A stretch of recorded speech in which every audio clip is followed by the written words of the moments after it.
উত্তর 24 পরগনা এই জেলার উন্নয়নে 370 কোটি টাকা বরাদ্দ করেছে রাজ্য সরকার। সীমান্ত বাণিজ্যে জোর দিতে, অর্থনীতি চাঙ্গা করতে রাস্তায় নজর। যেমন টাকি রোড, বারাসাত শহর এবং বসিরহাটের ঘোজাডাঙ্গার মধ্যে রাস্তা। এ পথে গোলাবাড়ি এবং বেড়াচাপার মধ্যে 11.5 কিলোমিটার রাস্তা সম্প্রসারণ হবে। ডিভাইডার সহ 4 লেনের রাস্তার জন্য 70 কোটি টাকা বরাদ্দ করা হয়েছে। বেড়াচাপা এবং বসিরহাটের মধ্যে 11.5 কিলোমিটার রাস্তার জন্য 22 কোটি টাকা। রাজারহাটের লাঙ্গলপোতা এবং শাসন থানার কাঁচকল মোড়ের মধ্যে রাস্তা, রাজারহাট রোড, এই 12.5 কিলোমিটার রাস্তার জন্য বরাদ্দ করা হয়েছে 100 কোটি টাকা। এই রাস্তাও 4 লেনের করা হবে। আর সীমান্ত বাণিজ্যে জোর দিতে এই সব এলাকার রাস্তা হবে চওড়া, মসৃণ। টাকি রোড যেটা আছে গোলাবাড়ি থেকে অম্বিকানগর অবধি 4 লেন হবে, খুবই এটা মানুষের সুবিধা যাতায়াতের হবে। আরেকটা হচ্ছে কাঁচকল থেকে নাঙ্গলপোতা অবধি 4 লেন হবে, খুব ভালো। এটা আমরা আনন্দ উৎসাহিত।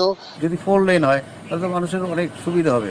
এতে আমরা রাজ্য সরকারকে সাধুবাদ জানাচ্ছি এবং ভবিষ্যতে এখানে ব্যবসা বাণিজ্য বা অন্য অন্য শিল্পপতিরাও আসবে এখানে ছোটো ছোটো শিল্প করতে, এটা আমাদের উপকারী হবে।